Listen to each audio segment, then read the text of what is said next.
Hello everyone, this is Gorax, and today I just want to talk about what are my feelings and my feedback regarding Season 1 Endgame, as there were a few significant changes even in the Otherworld exploration. So first things first, let's talk about the one thing that is very positive. On day 1 of the Endgame, we could demo, we could test our teams, which gives us a head start when we can finally start doing damage. This is an amazing thing. I believe one of the best introductions into this season 1 for those who want to compete, as it helps you to create a template, a skeleton of your teams, and then upgrade them on day 1 where you actually have to save the damage. So that was a very positive thing. Now, when it comes to the negatives, as you can see, this is day 1.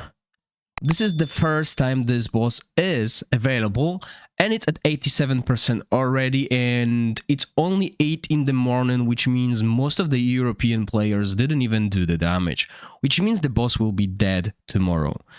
Obviously, even if the boss hits 100%, you still can do damage and get rewards. Now about the rewards. So we are in the end game, and we can get a lot of solvent that is not necessary. 100,000 solvent for hitting 25%, 200 for 50, 75% gives us 300, and then we also got this 400,000. At this stage, you don't really need solvent unless you didn't play the whole season. But I mean, come on. So you'll end up with over 1 million solvent that is unused. Solvent was an issue early in the game.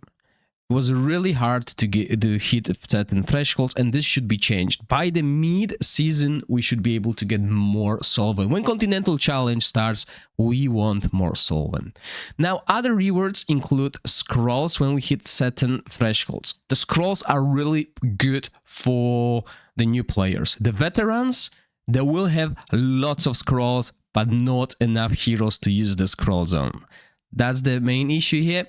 So, but it's still good. Okay, we got the scrolls. New players will be happy. Next thing is the damage rewards.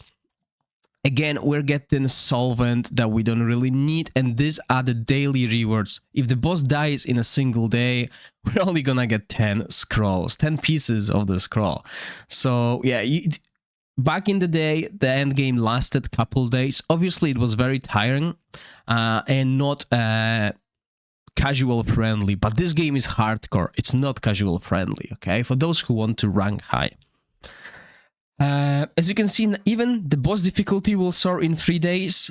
Yeah, the boss will be dead before that time, at least in Season 1. Obviously, this is the veteran server, so people are stacked, people know what to do, and people can do a lot of damage. I'm not sure about this happening on the new servers, but let me know in the comment section down below.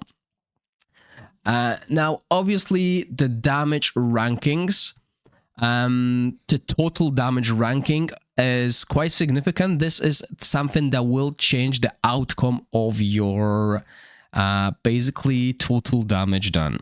About your end of season ranking. Why? Because the difference between rank 1 and rank 2 is 10,000 echoes of Clepsydra. That's huge. This is game changing. I'm not sure about the difference on your server, but on my server, the difference between rank 1 and rank 2 is 7,000. So if rank 2 manages to get rank 1 here, he's overtaking that. Straight away, it doesn't matter if you've been rank 1 on Vortex constantly.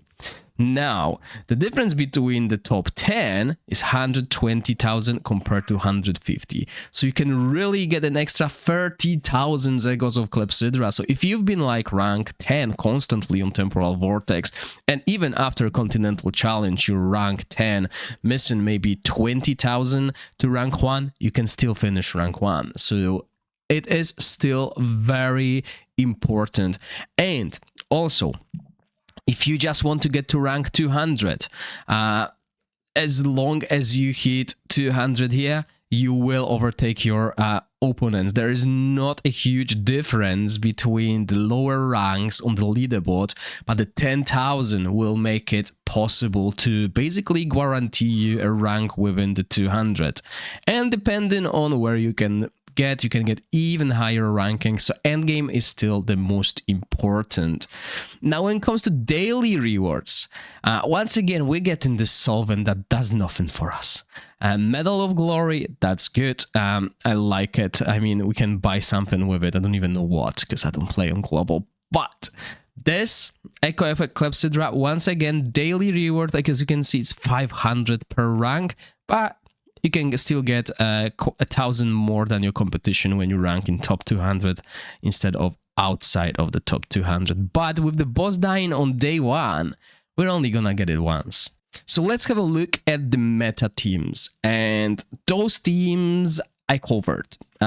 This is exactly the poison team that I covered, but my Lothier also didn't have this artifact. So this is viable setup here. You can find a guide all about this on my YouTube channel, right? This is the current rank 1. This is going to change, I believe. Rally team, once again, you can play with Filto, or you can use Philander, depending on who you got. Dauntless team, pretty much the same as my video. As you can see, what happens here is basically you put your strongest Dauntless damage dealers, and most of those teams worked well against Continental Challenge. Now the Ice team might be a struggle. I actually used a different team here. Instead of Olgan, I opted out for another hero, and you can see that in the video, and I was doing very similar damage here with 220 million reached as well. My Flora team was almost the same. However, instead of Crisis, as I don't have Crisis, I used Jorn and done over 300 million as well. And the one that is MVP definitely here in this season is the Salmon team. You can play it with Zarlov, you can play it with Ripekas, you can even use Taurin and Ripekas and still do a lot of damage. So all of these teams do work.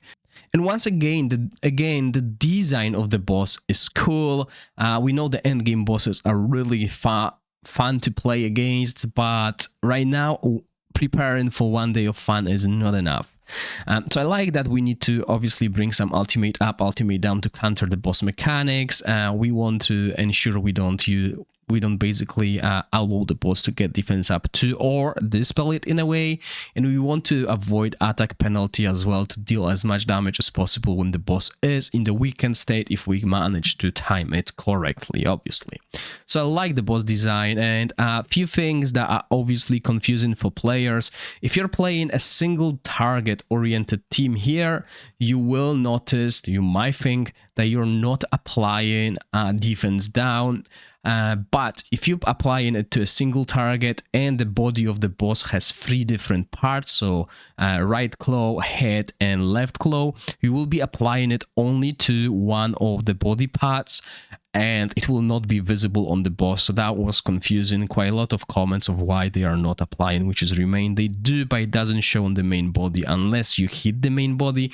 So this is why it's visible when you use AoE heroes that apply witches remain, like Huberg, etc., right?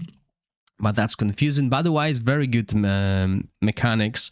I always liked Season 1 endgame boss. However, I never could build a good team because I was playing free-to-play back in Season 1.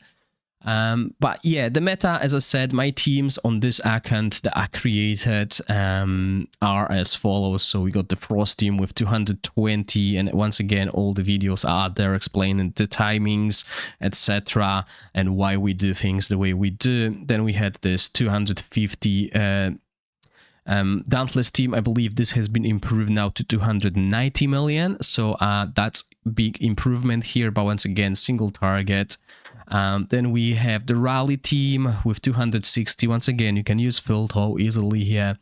He works. And then we have 290 Poison team. As you can see, very similar. Now, if I had a Lothier's artifact, this damage will be higher because Lothier would have his artifact, and we can move the statue to Twitch, and Twitch will do a lot of damage in that case.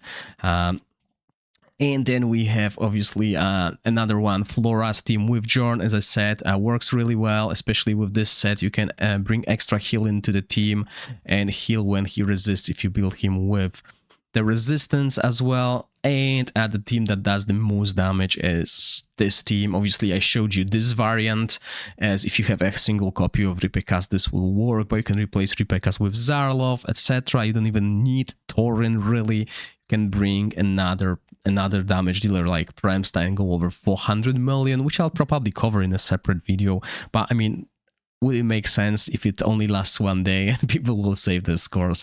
But yeah, that's pretty much it when it comes to Season 1 endgame, and this results really makes me reevaluate the importance of certain exclusive heroes, and I think I need to make a separate video regarding that who have not yet started the game, as it will help you prioritize the most important exclusive heroes. Once again, thank you all for watching, stay safe, and I'll see you in the next one. Bye!